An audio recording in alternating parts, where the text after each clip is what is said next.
좋아하는 책, 애장서를 좀 소개를 해주실 텐데요. 오늘 소개해 주실 책은 이 최춘의 동시집입니다. 시계가 샘을 세면이라는 책인데요. 우선 이 책에 대한 좀 간단한 소개와 더불어서 이 책을 좀 좋아하는 이유도 좀 말씀해 주시겠어요? 여기 최춘혜 선생님은 제가 이제 동시를 쓰게 만드신 분이고, 제가 출판 일을 시작하는 것도 어떻게 보면 최춘혜 선생님을 통해서 비롯됐다고 생각하죠. 그래서 이 최춘혜 시인께 붙어있는 어떤 별명이 뭐냐면 흙의신이라는 그런 별칭이 붙어있거든요. 네.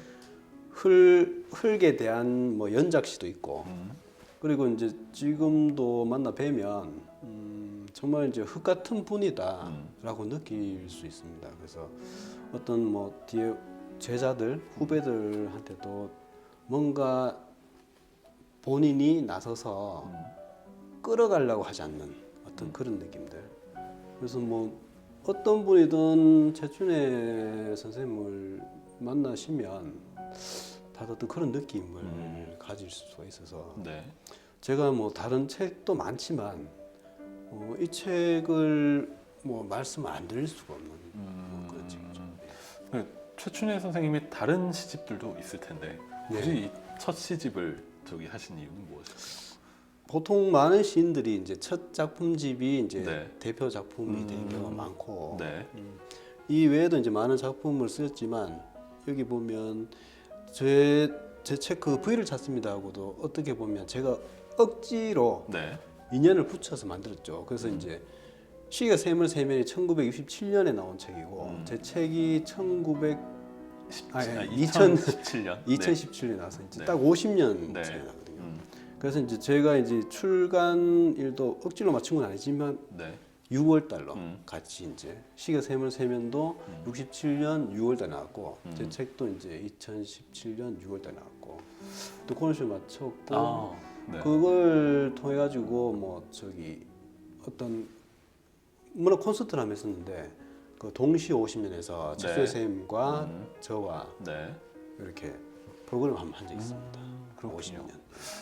아까도 잠깐 설명을 해주셨는데 이 책을 보시면 이 판본이요, 예전 거 그대로 조판 방식 예전 걸 그대로 쓰셨어요. 그러니까 아까 말씀하시기로는 어떤 자료의 보관이라는 측면도 말씀하셨는데, 근데 사실은 보면은 그냥 일반 독자들 입장에서는 요즘 조판 방식으로 내면 훨씬 더 읽기 편하지 않을까 하는데 굳이 이렇게 좀 어려운 방식을 고집한 이유는?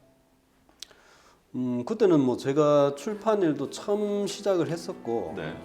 저한테 딱 박혔던 게, 이 책은 무조건 보존을 해야 된다는 생각이 너무 강해가지고, 다른 판본도 내겠다는 생각을 안 해봤었고요, 그때는. 근데 지금은 또 그런 생각도 합니다. 네. 같은 내용으로 네. 다른 판본으로 한번 또 해볼까라는 그런 생각도 그럼 갖고 있습니다. 또 전혀 또 다른 느낌으로 다가오지 않을까라는 생각이 드는데요. 근데 사실 제가 읽어본 바로는 오늘날의 관점에서 보자면 이 시집의 특징이 좀 당대 아이들의 현실이 좀 고스란히 좀 녹아있다는 느낌이 들어요. 그러니까 이게 1960년대 현실을 바탕으로 쓴 시집인데, 그러니까 당시 아이들은 좀 고달픈 현실일 수밖에 없겠죠. 그러다 보니까 이 시에 등장하는 어떤 상상력이나 그런 것들이 더 애달게 좀 느껴지는 부분이 있는 것 같아요. 근데 이 외에도 혹은 이와 관련해서 이 시집이 또 오늘날 가지는 또 의미가 또 있을 것 같은데요. 근데 그 의미를 이제 1967년 50년 전에 그 당시의 상황과 지금 50년 후의 상황이, 물론 이제 의식주 이런 부분에서는 많이 달라졌겠죠. 우리가 먹고 사는 문제에서는 조금 걱정 많이 벗어났으니까. 그렇지만 어떤 삶의 어떤 고단함, 고난 이런 부분은 그때나 지금 별반 다를 게 없구나. 그건 아이들의 삶도 마찬가지겠죠. 아이들 삶도. 먹는 거 입는 거는 좋아졌겠지만 똑같이 고달프구나. 그래서 별로 다르지 않구나. 사람 사는 게 이런 거구나. 그런 느낌이 많이 들었습니다. 저는 사실은 이 책에 대해서 좀 기대하는 점이, 지금 요즘의 아이들이 이 책을 읽으면 어떤 느낌으로 다가올지 혹시 한번 읽혀보신 적 있습니까? 네, 읽힌 적 있습니다. 어떤 느낌을 받나요? 그 아이들은 그야말로 아이들이라서 뭐 어른보다 훨씬 편견이 적어서 의식하지 않고 있는 것 같아요, 그냥. 어떤 배경이나 이런 것도 의식하지 예. 않고 있겠죠. 근데 이제 그게 고학년에 올라가면 네.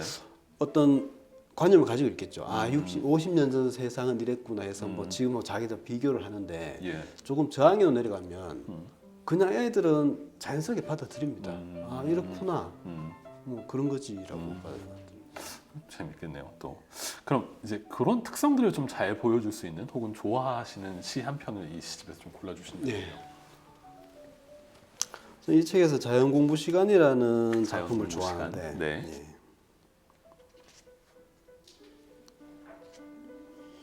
이 작품은 그야말로 그 시대 상황을 정말 적나라하게 드러내주는 작품 같은데 네. 근데 어떤 그 이 시에 녹아 있는 어떤 이 화자의 마음은 똑같구나. 오히려 이 당시는 정말 좀 따뜻한 느낌? 저는 그렇게 읽고 있는데 자연 공부 시간. 간 지스토마는 빈혈이 심하고 얼굴색이 누렇고 온몸이 붓고 맨 앞에 앉은 얼굴이 누른 결석을 잘하는 종복이가 눈알이 동글동글 귀 기울여 듣는다.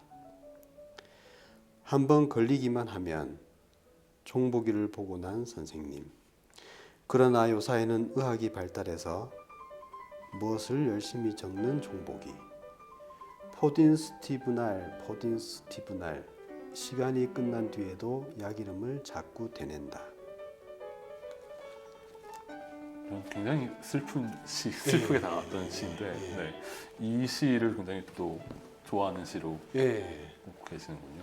너무 이게 그림이 그려져서 저는 이제 종복이란 아이가 간 질환을 앓고 있다고도 생각되지만 저는 또 어떻게 읽었냐면 가족 중 누군가가 아프구나. 그래서 이제 그 약 이름을 외워서 뭔가 자기가 해보고 싶은 어떤 그런 마음을 일으켜서 뭐 따뜻하기도 하면서 좀 애잔하기도 하면서 그 시대의 어떤 아픔 그런 걸 다 여러 가지로 느낄 수 있었어 이 작품을. 그 뭐랄까요? 한편으로 보자면 제자가 스승의 책을 출판하는 경우는 뭐 아주 드물지는 않은데 그 제자가 자기가 차린 출판사의 첫 책으로 스승의 책을 이렇게 낼 만큼 사이가 아주 각별하다는 느낌이 좀 들거든요. 아까 최춘혜 선생님께 이제 동시를 배우셨다고 했는데 그게 정확하게 하기는 어떻게 만나서 이렇게 인연이 좀 시작되게 됐는지. 뭐 제가 이제 글 쓰는 뭐 삶을 살고 싶었는데 그러면서 이제 어린이 문학에 이제 관심을 가지게 되고 처음에는 이제 동화를 써보고자 동시는 솔직히 잘 몰랐었고 그래서 이제 어떻게 공부를 하면 좋을까라고 생각을 하고 있는 차에 그때 신문에 기사가 났었습니다. 이제 이 선생님이 이제 아동문학 교실 수강생 모집한다는 거. 제가 이제 8기로 거기 들어갔는데 그러면서 이제 선생님을 만나 뵙게 되고 선생님이 동시를 쓰시니까 자연스럽게 저도 이제 동시를 접하고 쓰게 되는 게 이제 지금까지 왔는 거고. 그게 한 언제쯤이셨어요? 그게 2010년이거든요. 10년이군요. 지금 딱 한 10년 됐는데 그때까지 지금도 그 선생님이 만드신 그 문학 교실은 유지가 되고 있고 지금은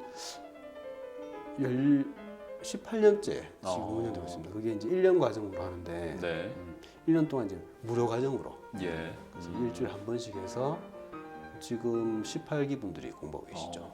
그러니까 최춘혜 선생님도 그렇지만 대구에 또 동시를 쓰신 분들이 굉장히 많으시잖아요.